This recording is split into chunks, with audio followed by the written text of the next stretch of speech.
বাচ্চাদেরকে এনেছে family night করে, তারা যারা লন্ডনে গিয়েছেন আসছেন দেখেছেন ফ্যামিলি নাইট করে, মানে একটা প্রোগ্রামের দিন সাব্যস্ত করে সেটাকে ফ্যামিলি নাইট করে। ব্যাস ওখানে ওলামায়ে কেরামরা আমন্ত্রিত থাকেন, সবাই একত্রিত হয়। ওখানে যেটা দেখলাম অভিভাবকদের শুধু একটা আফসোস, সাহেব এমন দেশে বাস করুন বয়স 18 হলে ছেলে মেয়েদের নাগাল পাওয়াই মুশকিল। বয়স 18 তাকে সব স্বাধীনতা দিয়ে দিয়েছে সরকার।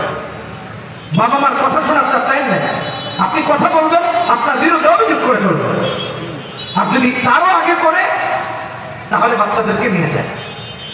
ওদের সিস্টেম আছে, ওখানে নেই গড়া পান, বাবা মা থেকে দূরে সরিয়ে দিবে।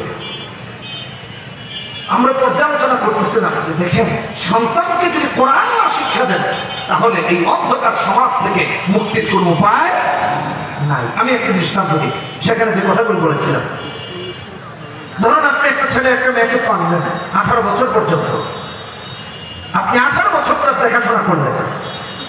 যদি আপনি তার কাছে সমান দাবি রাখেন, কোন পিতৃত্বের দাবি কোন সন্তান পূরণ করতে পারে না। মায়েরটা তো সম্ভবই না, ওটা তো সম্ভবই না। আমি পিতৃত্বের কথা বলতেছি। মা তো যে গর্ভে ধারণ করেছেন এটা কোনোদিন ঋণ শোধ করা সম্ভব না, বা তাকে কোনো ফেরত প্রতিদান দেওয়া সম্ভব না।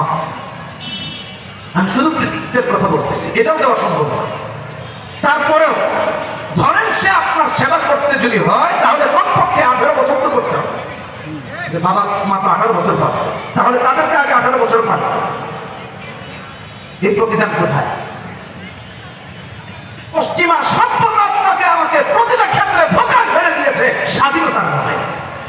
স্বাধীনতার নামে এটা